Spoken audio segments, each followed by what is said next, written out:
Hello hi friends, नमस्कार, good morning everyone.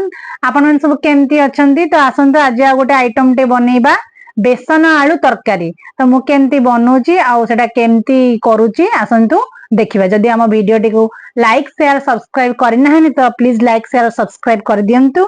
आ नुआ नुआ वीडियो देखिया पय हमर चैनल सहित जोड़ी हेई रुहंतु। आसंतु देखिबा मु केमती बनौची बेसन आलू तरकारी।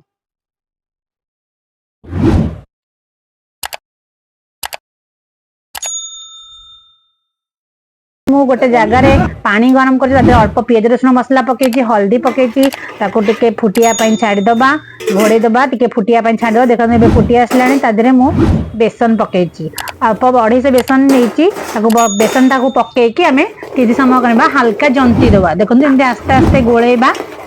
एबे देखंतु जंती है गोटे जगह को एबे काढ़ी देते मसला नहीं पियाज रसुण मसला टमाटो और पियाज कड़ाई अल्प तेल गरम करवा। तेल तातिला पर चीनी पकेबा। चीनी तातिगला पर तेजपत्र पियाज टमाटो पकईकी टिके कषिदबा। तापरे मसला पकईदबा अल्प काश्मीर चिली पाउडर पकई गोलेदबा।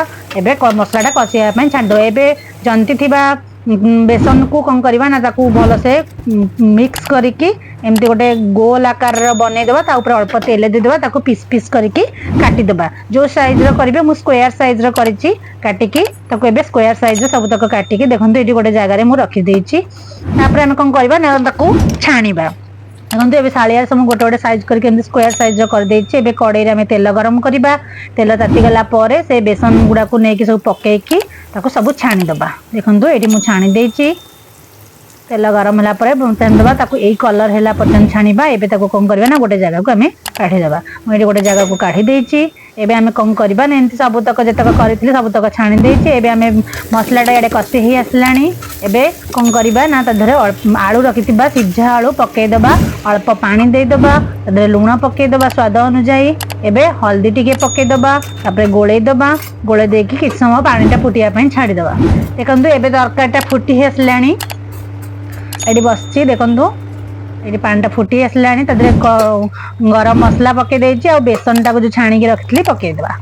देख अल्प समय फुटेबे आ घोड़ेबे ना सब तक फिटिज। देखते एबे रेडी हो गला बेसन आलू तरकारी पूरा भोजी स्टाइल आ बहुत टेस्टी। आपण मैंने भी निश्चय घरे बनातु। मुझे बनई बहुत टेस्टी थिला आ बहुत सुआदिया। जदि आम वीडियो टी भल लगी तो निश्चय लाइक शेयर और सब्सक्राइब कर देबे। रहूची बाय।